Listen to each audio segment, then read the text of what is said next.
It is July, and I thought I would do a little bit Jane Austen July.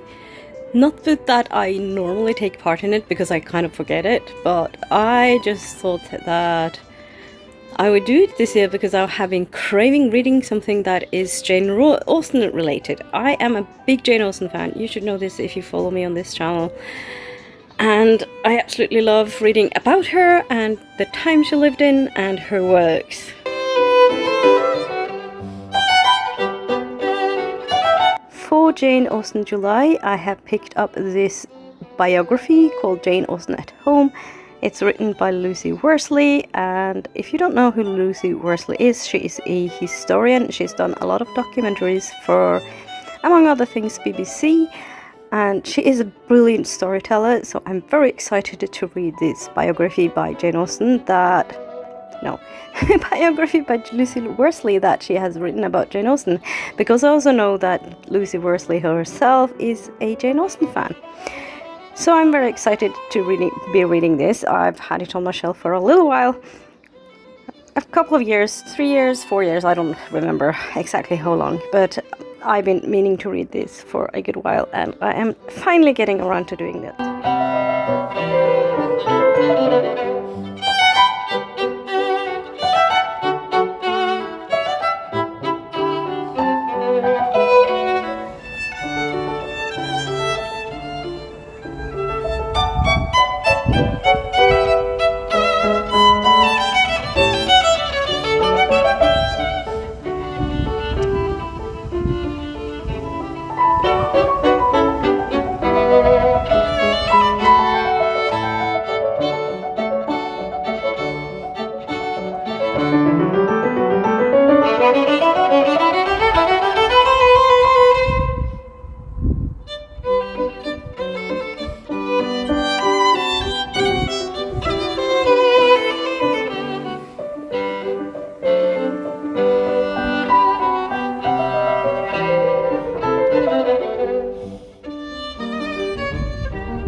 I thought I would end this video with a little review of the book Jane Austen at Home by Lucy Worsley.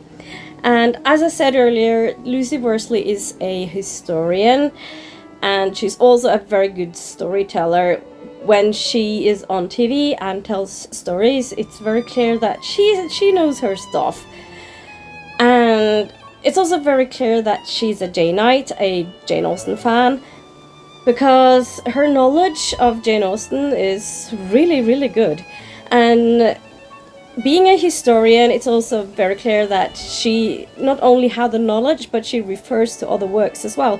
And one of the books she refers to is actually one that I have on my shelf and that I have read, and it's this book, The Real Jane Austen, A Life in Small Things by Paula Byrne. And it's actually mentioned as a little bit of a curiosity as for a book, a Jane Austen biography, because it's kind of different from most other Jane Austen biographies.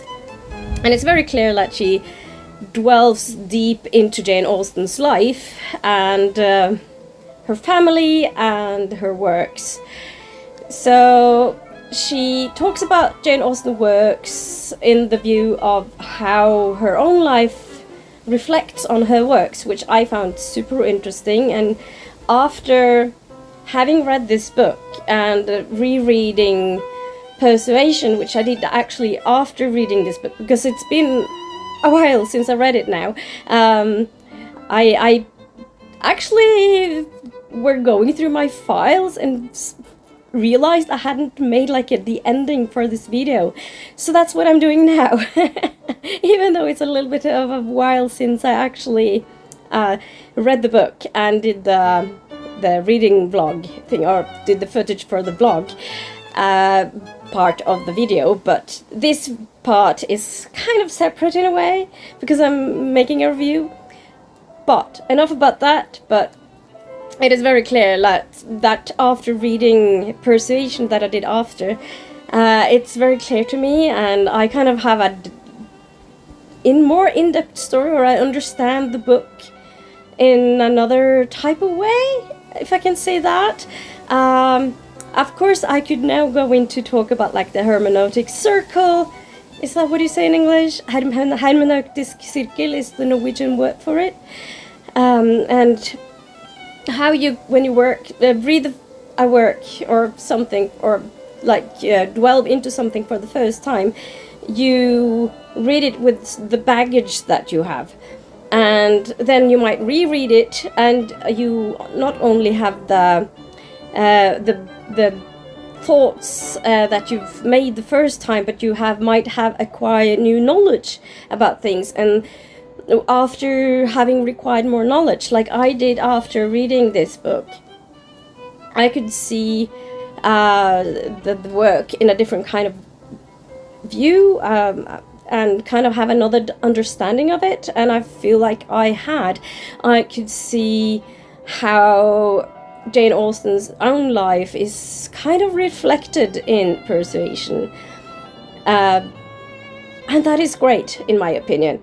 This book is really, really well written. I just love the flow of the language. I also really liked, because it's Lucy Worsley, if you go, I'm going to link to a video where she talks about Jane Austen, and I think she has this little spark in her eye, or